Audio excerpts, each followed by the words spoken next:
So you're probably wondering why I'm in the middle of a field. Well, the field has nothing to do with what I'm about to talk about. We're gonna talk about Car Guys. And Car Guys is a public image of the guy who's always downshifting to pass you on the highway. And as much as that sounds true, and as much as it is true, it's not always about that.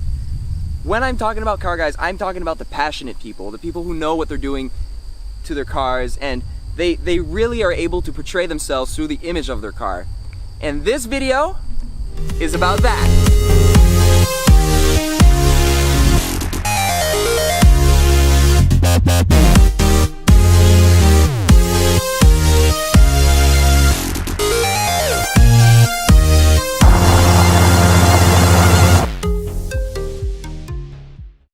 What's up, YouTube? We are in the Val, the 1972 Val. Now, I've had this car for 2.5 years, and I've had plates since like 3 weeks. So I'm just enjoying the car, and so today we decided to go out in the middle of a field. I actually live really close to here. I live out in nowhere, in the middle of nowhere. And I was like, I've never been down this dirt road, and I thought, what an appropriate place to put a muscle car on a dirt road. And so far, we're just driving around having a good time on a Sunday afternoon, and this car really can give off vibes of a good old Sunday drive. Got to get out of first there because that costs a lot on gas. When you're in Canada, obviously, next subject, gas is expensive, but I've met several owners with big blocks, and they say stick with the 350 if you want to drive your car every day. And the 350 in this car actually is just brand new, so obviously going to stay there for a while. Possible mods in the future? Maybe. First thing I'm probably going to do on this car, brakes, maybe some suspension, so a couple little other things I want to do. The body, as you could have seen, is rough. This is, the body's rough on this car, but I don't have the budget to get 20 grand worth of body work. These panels that are right under my feet are patched. These are huge. There's a 2 square foot round hole under my feet that's been patched, and like the windows leak, so the initial patches had holes in them to let the water drain out, but I patched those holes up because thinking like, why do I want holes in my floor? I don't want holes in my floor. Water's gonna come up. So I patched them up with some roofing tar, but then I realized my windows leak. So now the car has to kind of like sleep indoors. I can't really take it out in the rain, but after working on your car for 2.5 years, you're willing to make the sacrifice of taking another car on a rainy day. And anyways, for now I can't afford to drive this every day of the week. Summer just ended, and I spent every last dime I made this summer on this car to get it plated before I started school. And I got it plated 4 days before I started school. So, accomplishment this summer, get the car done, and so I did.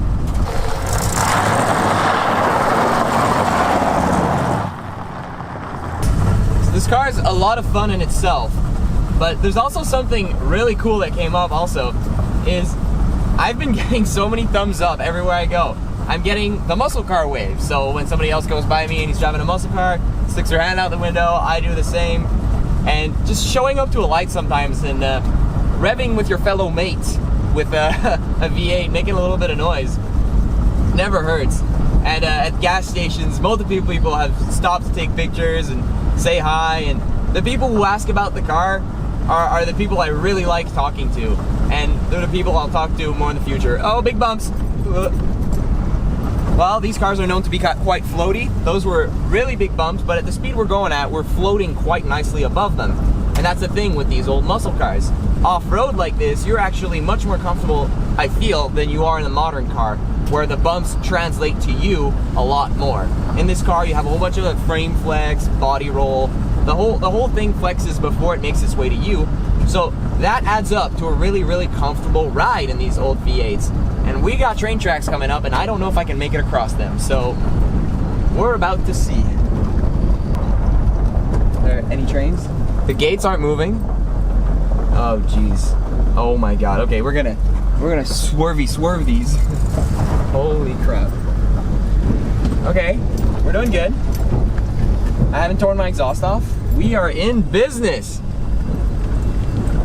I've actually gotten pulled over here once. Once. Okay, now we're gonna get on a more public road.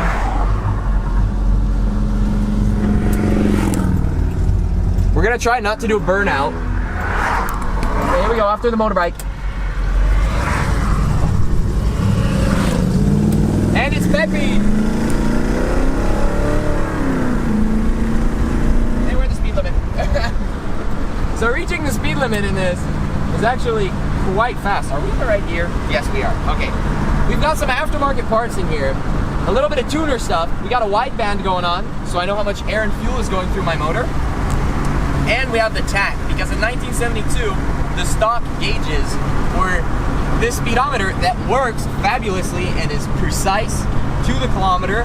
This is in miles, obviously, but in Canada, we are on the metric system. I'm sorry, my friends in America, but that's just how it is. This was really the 72 Chevelle Mom Edition. Front bench seat, back bench seat, automatic, 3 on the column. It came with the 307. Obviously, that blew up over the years. Now, I put in a brand new 350, great motor, very reliable. There are zillions of parts for this motor, so I know I'm not gonna be out of motor parts, stressing out to see if I can keep my motor. That just won't happen. I just call up and they have it next day and it costs like 50 bucks, so no big deal.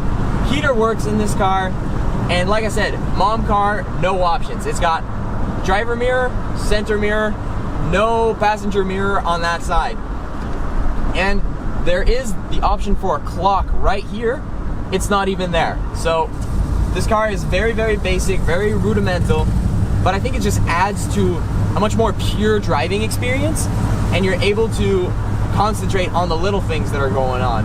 My exhaust is very quiet, but that just makes it more drivable, right? I want to do road trips in this car. I don't want to go nuts hearing my exhaust. And with all the windows shut, it's actually nice and quiet in here. And at idle, you barely hear it. If I rev it up, you're gonna hear it, but going through a tunnel, that's where the fun starts to happen. Going through a tunnel.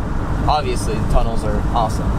So, on that note, I'm gonna thank you all for tuning in. Thank you for watching the release video of my 72 Chevelle. This car has been a long time coming.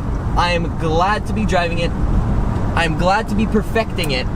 And just having plates on it is such a big deal. I'm so glad I'm behind the wheel of this car. And I hope you're gonna tune in for some more. And hopefully there'll be more stuff to come out about this car. Thank you for tuning in. This is Trinity 72 on the Trinity 72 YouTube channel. And I will talk to you later. Bye.